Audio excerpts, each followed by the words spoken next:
right now in Friday Night Phenoms, brought to you by MWD Logistics.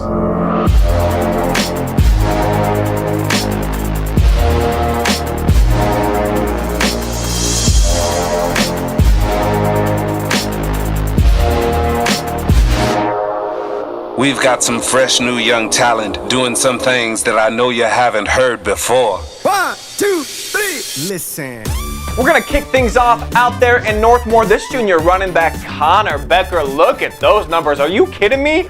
Almost 300 total yards from scrimmage, 4 tutties, coach. I mean, that's video game numbers for any player. I don't care who it is. That is a big play type of player that you need on your team if you want to be an explosive offense. You always gotta have a guy that can take it to the house from anywhere on the field.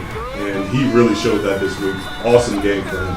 And beyond the explosive plays, what's really impressive to me, anytime I see a running back that can be a bell cow, 29 carries, that just wears on you on a defense. It has to. It does. And most high school players are going both ways from the running back position, so that shows his strength and conditioning and how tough he is as a running back. Man, it's getting old seeing this guy on the list every week, but 6 total touchdowns, let's talk about it. You kidding me? 3 through the air, 3 on the ground. Again, the competition hasn't been great, but this kid has been every single week for Shelby. Yeah, Coach Will talked about him last week. The truth of the matter is if Brennan Armstrong doesn't exist, this kid was a starter last year, and they still would have went to the regionals in the playoffs. He is a tremendous talent, and I certainly see him as a Division I prospect also. He plays well, throws well, and is a student of the game.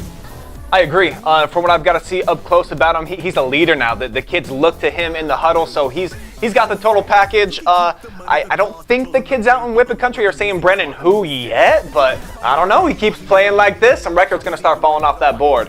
Tavion Harris, I mean, the numbers aren't going to blow you away, but coach, in that first half, the 3 touchdowns to, be able to sniff out the end zone and get in there to put Mansfield Senior on top, I just thought it was big. Yeah, there's a reason why you have certain packages, and Mansfield have certain packages when they get to certain places, and you want your sure-handed guy, the guy that can smell the end zone, and he may not have great stats for this game tonight, but he's a kid that's going to get into the end zone when he gets around the goal line, and you got to love that from a running back.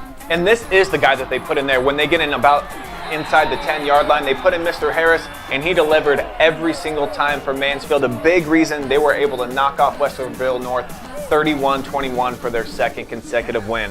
And last but not least, you just saw the highlight, Elias Middleton, the senior quarterback. Again, more gaudy numbers, really efficient through the air, 10 of 14, 185 yards, but the 4 touchdowns on the ground. To me, if you're a quarterback that can run like this guy does, it just opens everything else up. Well, there's one thing about a running quarterback, but then there's an efficient quarterback. 10 for 14 is an efficient night. That means that you cannot just play him for the run. You actually got to guard against him throwing the football, and with that, you're going to be in a bind defensively. And Middleton has really done an outstanding job last night. Well, this coming season. So there you have it, folks. Our Friday Night Phenoms for Week 3 right here in North Central Ohio. Brought to you by MWD Logistics.